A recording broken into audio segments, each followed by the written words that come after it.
Hey guys, so I am about to go in to my appointment to get my hydrocolonic. I'll leave the address here so you guys can check it out if you're in the area. My camera's about to die, so I'm gonna have to use my phone to record. So this is where I'm at. This is the location. So I'm gonna go inside and get this process started. Excited to be doing this. I was looking for videos about this. It's called a hydrocolonic on mainstream media, mainstream whatever. They were really emphasizing the dangers, which of course there's danger or a risk associated with anything that you want to do. Everything has a risk, but I felt like that was really pronounced and really highlighted. And I think the reason is because it goes against mainstream medicine, or that whole thing. So I think that people who are doing their own research, they'll see all the negative aspects to something like this, but it's still like 1 in a million. You get what I'm saying? And if it were that dangerous, there definitely would be a lot more red tape around people being able to perform this on people. So I think it's going to go well. I really genuinely feel so. But I hope that I can give you guys some of that information you guys need if you're interested in getting one done, and just letting you guys know the process and how it works and how it feels. Okay guys, so Christina's gonna show us the machine and tell us how it works. Okay, so this is the colon hydrotherapy machine. It essentially just takes the water, warms it up to body temperature. It goes through several modes of filtration, so the water is very clean, and then it pumps it into you. And I'm basically in control of when the water's going in and out, how strong that is, because every person reacts a little differently. So we can go very gentle for someone, or we can go much harder for someone who needs that. When the water is going, like I'm just sitting right here, so I'm controlling the whole thing throughout the session. We're always looking at your internal body pressure, because I can see when that pressure is climbing up and what you're feeling. Like you're going to start to feel a bit of pressure, and I'm going to see that as well. And it also makes sure that we keep it very safe. Obviously, there's a certain amount of pressure that we don't want to go beyond, right? So we're filling, and then when we let it out, all the waste and everything just comes through this tube, and it's lit up so we can see the waste, and we're really looking at it to see how you've digested, how you've broken down food, whether we've got a lot of yeast, mucus, parasites, lots of different things that tell us what's going wrong in your body, essentially. And then that waste just goes right out to the sewer, so you don't see it after that. Oh, cool. Okay. And that's about it. We do about 20 to 30 minutes depending on the person. Someone who's constipated needs a lot longer, because it's going to take longer to get everything moving. And throughout that time as well, we're doing a bit of a massage on the belly, just to try to remove some of that waste. If the muscles are really tense as well, it's going to help to just relax a bit. Okay, I'm really excited. Yes. Okay, so now what do I do? So I'm going to leave the room. I've left you a blanket. Okay. So you'll just use the toilet if you need to. Okay. And then take everything from the waist down off, jump up on the bed, and kind of drape that over top of you. Okay, perfect. So I'll be back in a few minutes. Thank you. Okay. So I'm in the room. She's left. I'm going to obviously get undressed and prepare myself. Okay, so I'm ready. So you can be on your back. I'm going to start by I want to have a feel of your belly beforehand. Okay. So do you ever have any pains in your belly, any tightness? Yes, I do. Okay, where? On this side. Okay. On this side of my abdomen, I always feel a pinch, like a lightning bolt of pain, which I don't know what it is. Does it ever correspond to when you have a lot of gas, or when you're about to have a bowel movement? Sometimes actually, and I have pain on this side of my lower abdomen as well. So both sides I feel random pain. Okay. Have you ever had any surgeries, C-sections, anything? Okay. No. And you have your appendix and all of that? No. You don't have an appendix? Oh, I do. Okay, yeah. I have one still. Okay. So where you just pointed, I mean, your bowel literally goes up, across, and down. So these two spots are trouble spots. Up here tend to be trouble spots as well, because that's where the bowel turns. And I mean, depending on the shape of your bowel and where there might be tightnesses, Sometimes there are spots where it's very narrow and waste has a hard time getting through. Okay. So some of those pinching feelings can literally just be waste stuck in a spot or gas stuck in a spot, right? It could be muscle tension as well. Like when I'm feeling your belly right now, it feels very tight actually. It should be softer than this? Yes, yeah. See, I always thought that was like my ab muscles. I was like, oh, I have really tight abs. To some degree, I mean, yes, you want to have good abdominal muscles, but I would be able to feel beyond that. You actually feel really tight, almost impacted. If not impacted, the muscles are definitely overly tight. And that can contribute to constipation, right? If everything is super tense and tight, it's almost strangling the bowel. So then how is waste going to move through, right?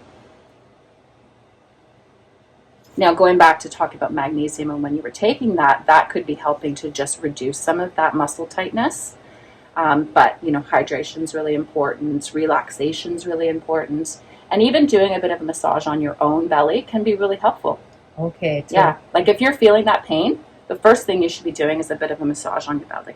Right? Wow. Just to see if it helps, because sometimes it will. Okay. See, I didn't know that. Now, are there any pains when I'm pressing down? No, no pain. Okay. No, it doesn't hurt. Yeah, okay. Now, with regard to bloating, do you find when you wake up there's none and then it sort of gets worse over the day? Yeah. Okay. When I wake up, there's none. And after I eat, I mean, I can clearly tell that I've eaten. Like, Yes. you know? Yeah, so it just blows up after that. Yeah, that's pretty common. And that tells me yeast or microbes are starting to sort of work on your food. Sometimes it's trouble breaking down food, so that starts like almost instantly. But definitely there's a link with food there, right? And it could be what you're eating, right? If you're eating lots of rice and white food and all of that stuff, all those carbohydrates, you know, maybe it's just creating a lot of fermentation. Oh. Now, let's say you just had like chicken and vegetables. Would you feel okay then? Not really. I'd still feel like, oh, there's something there that's there, you know? Yeah, and maybe that's because, you know, you've had years of constipation. Yes, right? I have had years. So I was just telling her when I was a kid, up until I was like 28 or 25, I legitimately only used the washroom twice a week. I mean, sorry, once every 2 weeks or once a week. Yeah, that's crazy. And it must have been so painful when you went too. Yes, it was definitely. But I always went to the doctor and I told her that should I be going once a week? Yeah. And she was like, yeah, I mean, everyone's different. I was like, really? Yeah. So she kind of just chalked it up to everyone being different.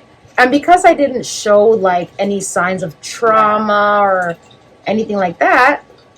Okay, so I actually hear that a lot, that people's doctors just say, you know, that might be your norm, and I don't agree. I think that people should be having a daily bowel movement. Right. There's so much waste, so many toxins that need to be cleared out, and in order for you to function at your best, right? Right. The more days that go by without a bowel movement, all of that stuff is building up, right? It's not good for us at all. Yeah. Okay, ma'am. And we'll just use a little bit of lube here. Okay. After that, we'll get you back onto your back and you can get comfortable. Okay.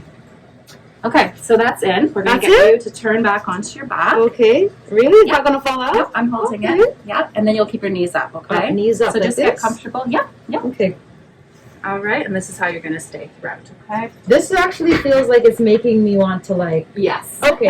There's a lot of nerves right in your rectum that when we stimulate them, you're going to feel like you need to have bowel movement, right? Right. And for the most part, that's what it's going to feel like when we're putting water in. Oh. And that's normal, right? Okay. We're really assessing what your nerves and bowels or muscles and nerves are actually doing by stimulating them and seeing if the response is normal.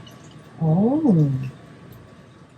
So someone who has a lazy bowel or who is more prone to constipation, those nerves tend to be a little less reactive, right? So as I said before, sometimes I could fill someone up and they don't feel anything because those nerves have just shut down. Whereas someone who has very inflamed bowels, more like colitis, IBS, a little bit of water is going to feel like a lot, right? Very sensitive. Yes. What's your transit time? So, you know, when you eat, how long does it take for you to pass that stuff? It could be a week, right? And that's not good. It should be 12 hours. 12 hours, everything that I eat should be out of me. Yeah. I mean, it's an ongoing process, right? But like if you ate corn, you should see that corn the next day. You shouldn't see a week later, because that means everything's really slow and it takes too long for that waste to travel through. Okay. So yeah, I mean, I'm assessing your stool based on how well it's been processed, you know, whether it's hydrated, the color, the texture, all of that stuff tells us a lot about, you know, how healthy your bowel is, right? So, I mean, initially the color's good, but does seem very dehydrated. How far have we gone in this process? Not far, maybe a foot up the bowel, but we're gradually increasing, and I think you're doing fine. I'm seeing the pressure's fine, so I mean, yes. I'm being cautious just because it's your first time, right? But I think you're okay. So we're going to start to increase, and if you start, you can feel that a little bit more, right? Yeah. So if you feel uncomfortable, you just say so, right? Some of it's about tolerance. Some people are happy to, like, you know, bear that discomfort, whereas others aren't. So, okay. Obviously, the higher up the bowel we go, the more stimulation we get, and a lot of what this is about is stimulating your own bowel nerves and muscles to function, right? Right. We're not like vacuuming you out. We're not sort of doing it for you. We're trying to stimulate you to do it. Okay. And sometimes that means that later on you go again, because we've kind of gotten that process going. And so, you know, it kind of keeps happening afterwards. Okay, it wakes it up. Everything's awake. Exactly. Okay. So you're just massaging everything to... Yeah, I'm just massaging this area because I know that's where we just filled with water. I'm also sort of working on the lymphatic system. So you may know that the lymphatic system runs all through your body, but there's quite a high proportion of lymph nodes in this area as well. So it can be really helpful to start draining some of that congestion, because a lot of people who are bloated or have fluid retention, lymph is part of that, right? Okay. There's a few things going on. So you know, by helping to move that lymph as well, it's quite beneficial. So now we're going for a bit longer? Yes, so now we're going to aim to get right up into the middle of the transverse colon across here. So you might start to feel the water traveling up there, but you're going to feel a little full, okay? Okay. So, people often say that there's a risk to losing electrolytes through this. That's not really true. I don't see that. I mean, I've been doing this for 15 years. The odd person might be already low in electrolytes or prone to losing them, in which case, if they're a little lightheaded afterwards, I give them an electrolyte drink. I would say 90% of people are totally fine, because we're not really taking fluid from your body. We're putting water in, and that water's coming back out. You're not stealing the liquid from someone's body, like if they were like sweating profusely or anything. Right. So, I mean, there's a small number of people who are maybe more prone to it, in which case, you know, we just give them the electrolytes. So, and it's not really a danger. It's not a danger. Totally fine. And what about this whole, my bacteria, it's going to go away. My bacteria is going to be flushed out, my good and the bad. Yeah. Again, I mean, we're not like power washing your bowel. There's a lot of bacteria that's going to be living in the cell walls. It's much deeper than just kind of floating around in your bowel, right? So, and there's a lot of bacteria in your small intestine, which we're not touching at all.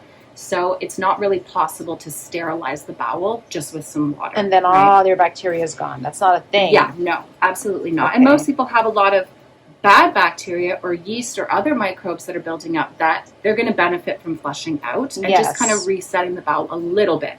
We're not completely resetting it. It's just a little bit. So everyone should do this maybe once in their lives. I think so. I mean, most people will feel a positive benefit from it. And so absolutely trying it once just to get a handle on what's going on in your bowel can be really helpful.